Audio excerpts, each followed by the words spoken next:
So fans are freaking out right now as the release date has just been changed on Steam from February the 10th to coming soon.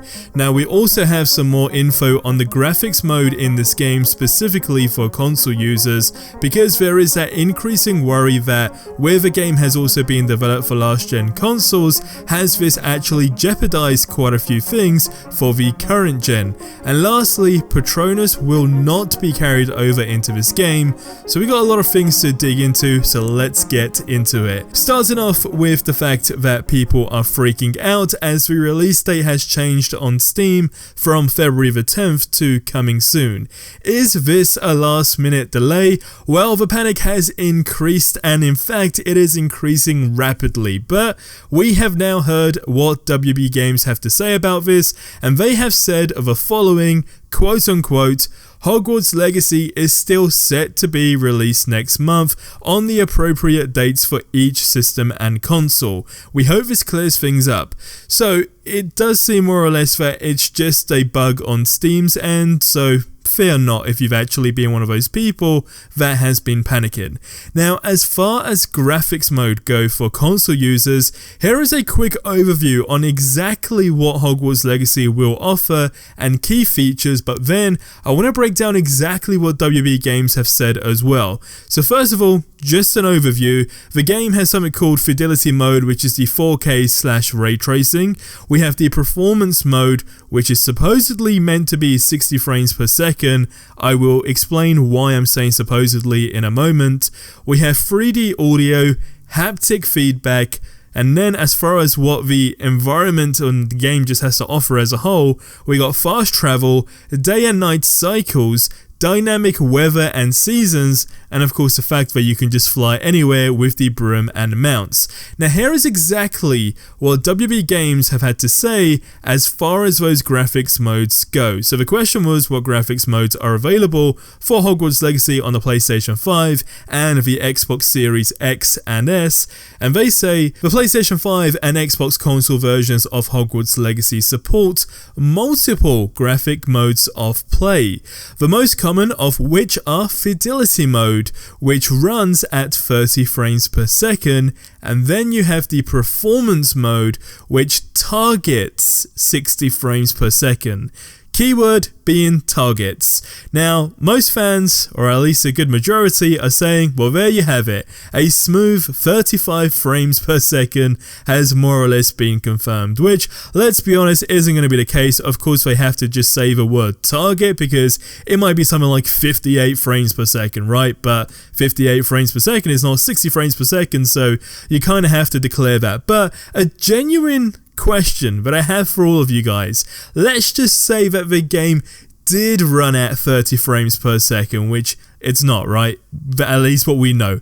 But on a serious note, how much would that actually impact your experience in terms of playing the game? Of course, 60 frames per second is very, very smooth, but is it really going to jeopardize your experience a whole bunch? I want to know your honest opinion. There is no right or wrong answer to this, but let me know in the comment section below how you feel about that. Now, next up, as people have been expecting, Patronus will not be imported into the game. So the question was, will linking my Harry Potter fan club account carry over my profile, such as my custom wand and Hogwarts house sorting?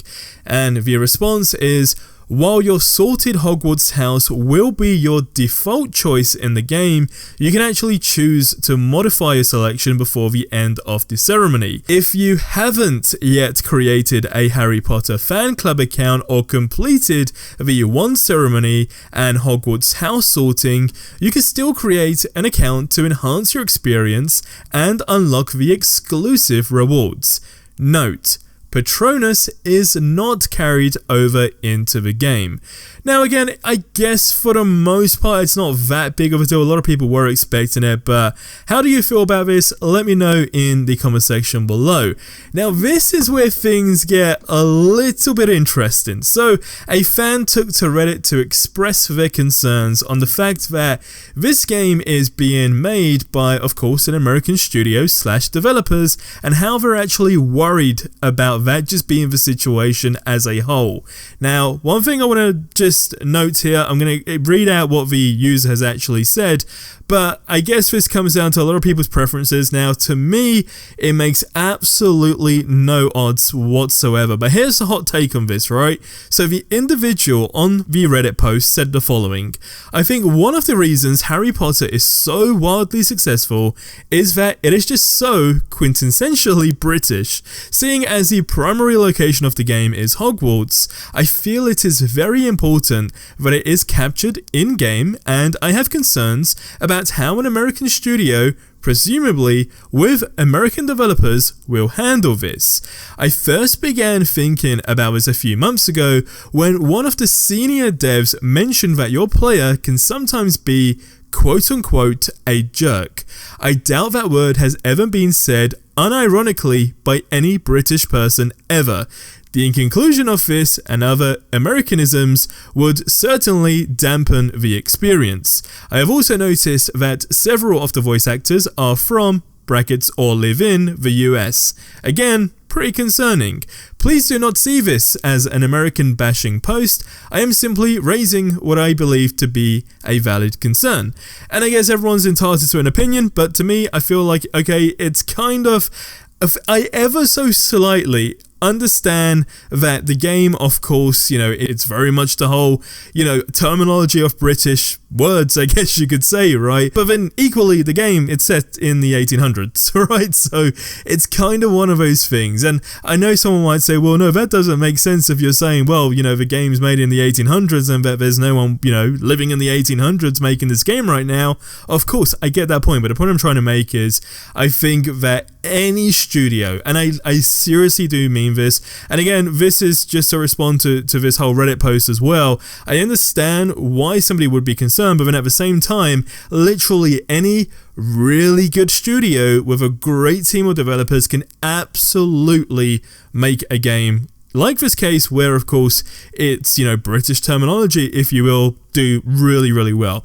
As I said, for the most part, it's probably like a hot take, but at the same time, you can ever so slightly understand why somebody would be concerned, but then at the same time, it's a video game, so it's kind of like, well, you kind of meet in the middle, and as I say, any really good studio can absolutely recreate that, you know, really good experience, and I genuinely, as a fan, as who's going to be a very active player in this game, I can honestly say that I have absolutely zero concerns as far as that goes. But is it a hot take? I want to get your opinion, so let me know in the comment section below. Is it something you've ever wondered about?